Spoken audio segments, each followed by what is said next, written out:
I am coming away more open to the idea of an edge rusher at number 13 for the Browns than I was before we went there. And that is not me giving up on Garrett Wilson, but that is me saying if Garrett Wilson is not available at 13 for the Browns, maybe I'm still there on Drake London, but I'm maybe not as all in on receiver or bust because this edge class is great.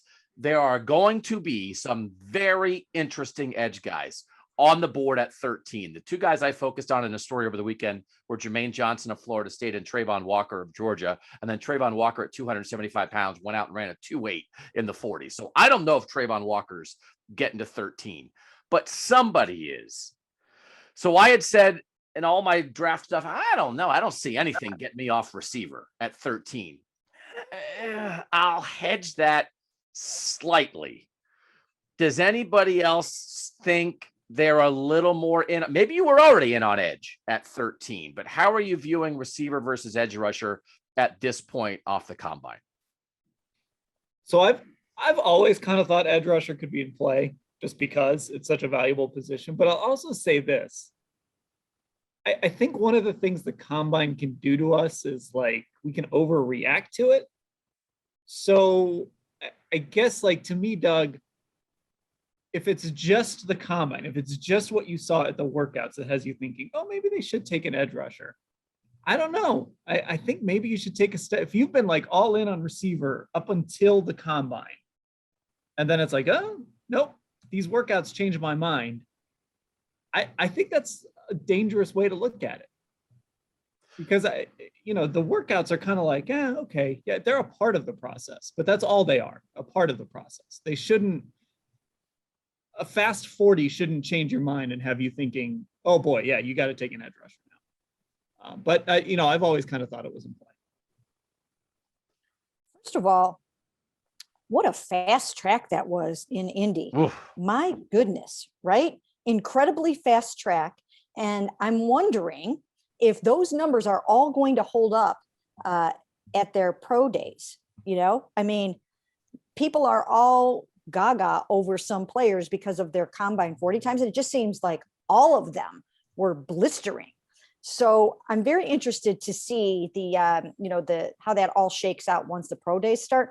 But, I can see where you're going with this, Doug. I know a lot of people came away from the combine feeling that way, that the edge rushers are just so off the charts in this draft that, that you might have to take one there at number 13. My feeling on it is that it is such a premium position. And also, I never believe that Andrew Berry will or should be backed into some kind of a corner where he has to take something. And you're right. If they determine that Garrett Wilson is worth the number 13 overall pick and he's gone, and Trayvon Walker is the highest rated player on the board at number 13, certainly you would not go picking a lesser rated Drake London ahead of him. You have to be true to your board or you're going to end up with a bad football team. I've watched way too many teams make that mistake over the years. So with the high ratings and perhaps the climbing ratings of the DL and the edge rushers, I would think it is 100% in play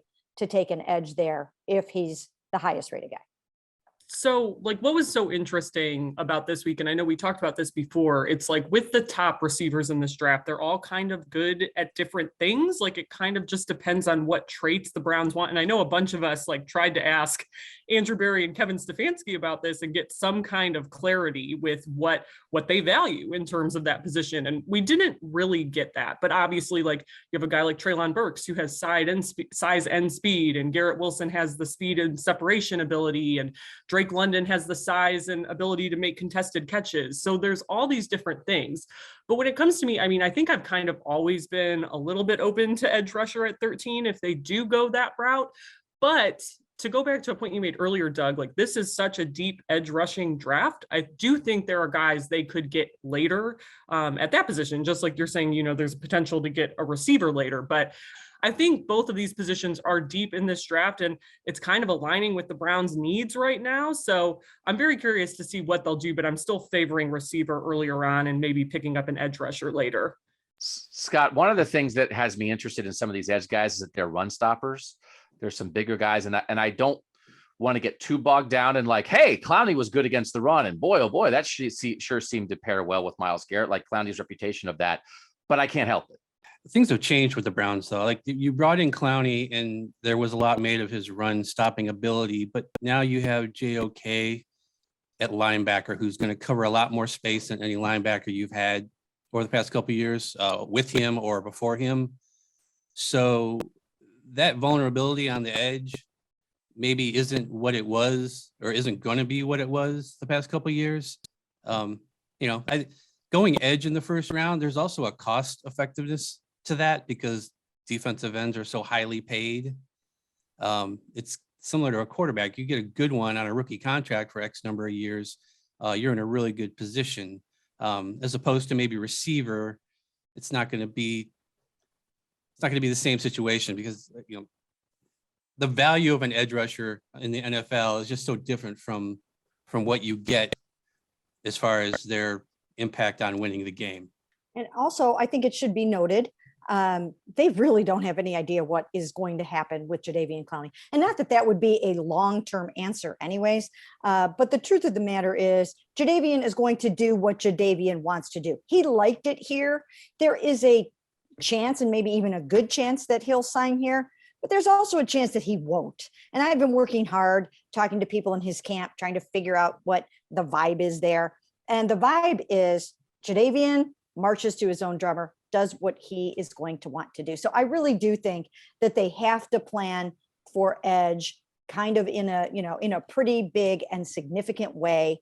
And so I think it makes a lot of sense. I mean, I'm still, in the receiver camp, but it makes a ton of sense to go edge there too.